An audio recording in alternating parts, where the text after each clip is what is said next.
Spotify actually introduced some updates to their mobile app earlier this summer, around May and early June. And in this video, I'm going to tell you everything you need to know about the newest features from Spotify. First thing to know about the updates is that DJX, which is Spotify's AI-powered DJ, can now take requests. Instead of just relying on DJX's algorithm, you can now intervene and tell DJX exactly what you want to listen to.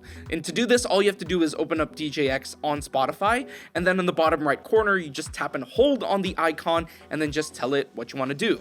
Now, I actually tried out this feature earlier today, and it worked pretty well. It actually did a good job finding some niche genres and artists. For example, my colleague Dave introduced me to vintage outlaw country. I didn't even know that was a genre, but sounds good, and DJX found them. I even tried specific genres like industrial techno, and it did a good job showing me songs in that category. Now, this feature isn't perfect.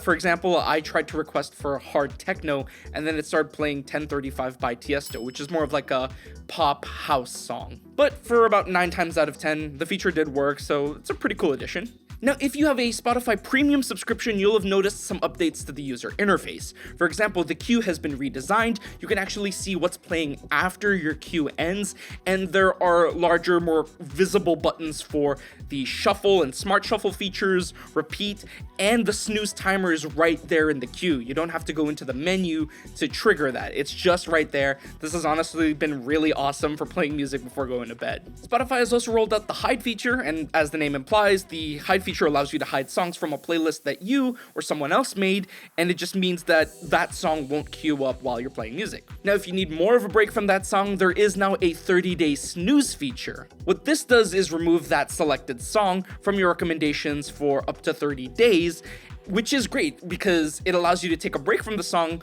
but leaves the door open to hear that song later down the line when you're not sick of it anymore. Now, there are some other UI features that have been added that don't require a subscription. For example, when you open the app, there is now a create button on the bottom right corner of the interface. And this feature just gives you quicker access to all of the music curation features on Spotify. For example, by pressing it, you can see things like creating playlists, creating blends, creating those AI generated playlists. The only thing that annoys me is the fact that it does shift the other icons around. Now, if you've used Spotify in the past, you'll know that the bottom right was reserved for your library, and I still have the muscle memory of hitting the bottom right corner trying to go to my library and then accidentally hitting create now. So might take some getting used to for those seasoned Spotify users, but in the long run, it is a nice addition. In playlists, there are also now dedicated add, sort, and edit buttons. A very minor change, but just makes it quicker to access those common features, especially when trying to create or edit playlists. Speaking of playlists, it is now easier to turn songs in your liked songs playlist into their own playlists. In order to do this, you just gotta go into your liked songs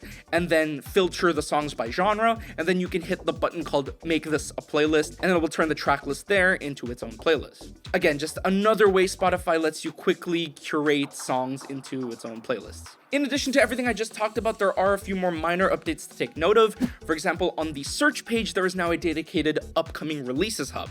As the name implies, this basically lets you easily view and pre-save upcoming albums. There are also some changes to the podcast feed. For example, there's now an extended tab when you tap on the podcast filter on the homepage, and allows you to see the latest releases and episodes from podcasts you're currently following. Spotify also has audiobooks that have a feature called Follow Along. Now, this is only supported by some works of fiction, and this essentially lets you see additional media such as photos and graphics and songs that are mentioned in the audiobook, and it will show it in the Now Playing section. Now, all those features sound great, but I'm personally still waiting for Spotify Music Pro to come out. And if you don't know what I'm talking about, then I highly recommend you watch this video right here. I bet you don't know what it is, so check it out. Come on, I'll tell you all about it. Right here.